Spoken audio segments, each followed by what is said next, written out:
Raise your hand if you've ever heard the phrase, it's Adam and Eve, not Adam and Steve. Sadly, many of us have heard that phrase, and that phrase has been used to malign and exclude people who are part of God's creation.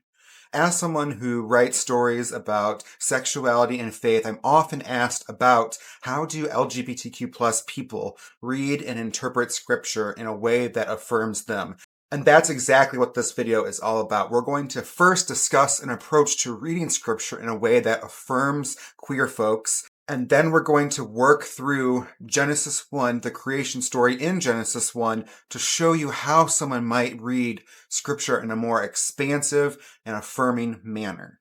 So let's get started with a basic question. What is queer theology, and how do people use queer theology to aid them as they are reading scripture? For me, queer theology has a few components. The first main component is that queer theology questions norms, assumptions, and binaries, especially around sex, sexuality, and gender identity when reading scripture. So when some people might think of either or, someone who is using queer theology might ask both and, can we view this passage or this instruction in a more complex, nuance, and rich manner? The second component of queer theology is all about liberating sexual and gender minorities, those folks who have been maligned, discriminated against, or oppressed, especially because of the way people read scripture in a way that excludes them.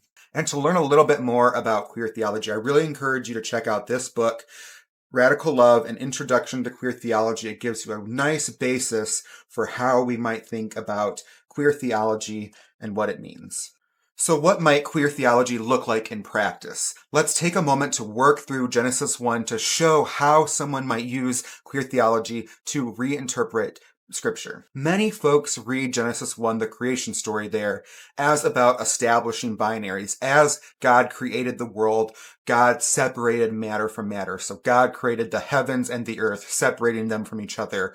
God created the seas and the land, creating that separation. And as people using a binary understanding of Genesis read through it, they are seeing, right, things being split from things that should not go with other things. And so when they get to male or female, they interpret that as God created a binary. God created people who are male and God created people who are female, and there's no in between. Now, someone using queer theology might ask, well, instead of viewing this as a binary, what if we thought of this as two ends of a spectrum? And so when we read through the passage in Genesis, we ask, not is it separate, but can we think of examples that show there are in-betweens? And so think of that. Think of the heavens and the earth. Now, initially, heavens and the earth sound very different, but we know there are some things that go from the heavens and land on earth. We're thinking of meteorites and the craters that they create. Those meteorites are moving or transitioning from one area, the heavens, to earth. And we can also think about that when we look at day and night. So Genesis 1 tells us that God created day and night. But we also know there are plenty of times during the day that aren't exactly night and aren't exactly day. So think of dawn and dusk. Think of the sunset and the sunrise.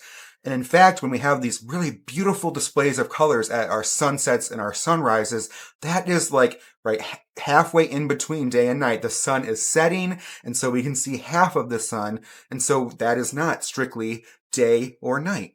And then when we approach the question of land and sea, we can also see the in-betweens there. So think of tidal zones as an example. These are areas along the ocean that sometimes during the day they are sea and sometimes during the day they are land, and they're constantly moving back and forth. And so if it was just a binary notion, we have land and we have sea, the tidal zones would not fit because they are both. We also know of times when land transitions into sea or sea transitions into land. So think of volcanic activity or volcanic islands. These are islands that are created through volcanic activity. And so what was sea slowly becomes land. But what about the animals? God created birds of the sky and fish of the sea. But we know that's not the complete picture. Think of penguins. Penguins do not fly, and they love swimming in the ocean.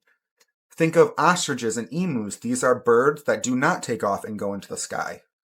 We also have fish that are able to be on land. So think of lungfish or mudskippers. These are fish that are completely fine being on land. So when God created the animals, God created a very complex, broad spectrum of different animals, not just eagles in the sky and fish in the sea, but a whole wide variety of diversity and richness.